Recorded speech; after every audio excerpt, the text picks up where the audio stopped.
Avalanche. The back controller had left both in charge of the flashlight, while Edward went to the work to be mended. Edward needed to be fit before the summer visitors came. After a week, he was growing bored. But then a newcomer arrived. She was a wooden coach, and Edward thought there was something familiar about her. That evening, he heard a quiet, timid voice.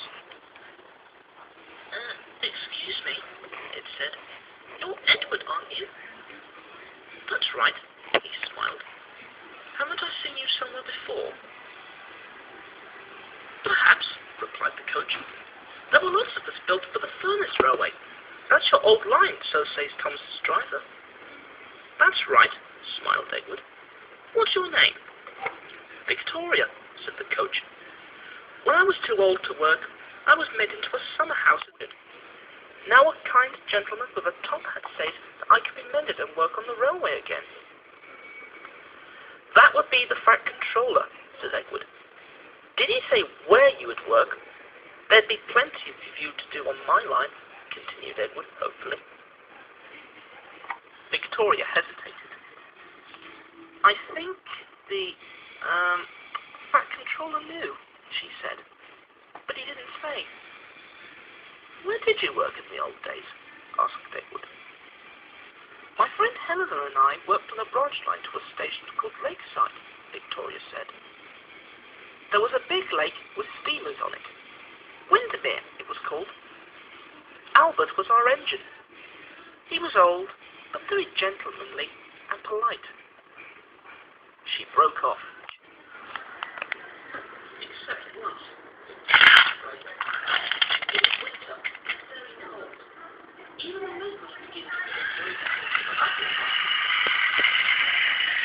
I don't suppose you had many passengers on the steamer then.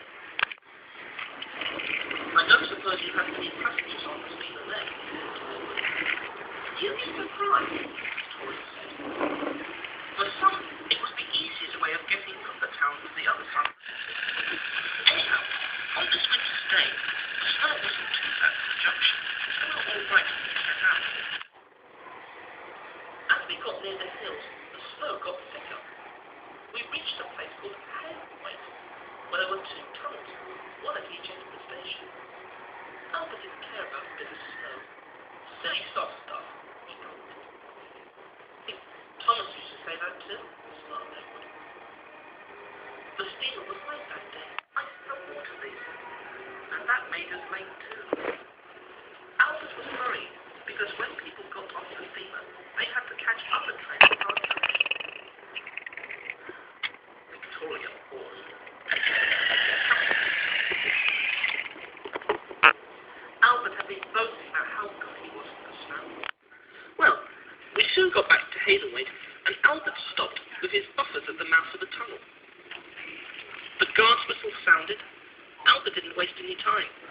He set off with a tremendous blast of steam, but the steam blew an enormous lump of snow out of his mouth.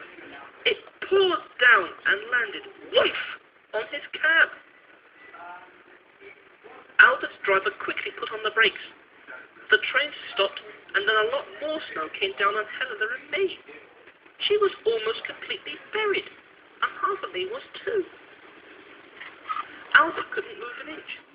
He wanted to, but he didn't dare, in case he brought down some more snow. The passengers weren't hurt, but it was the next morning before the men dug us out. I've never been so cold. Albert never boasted about snow again, though. I wonder why, chuckled Edward.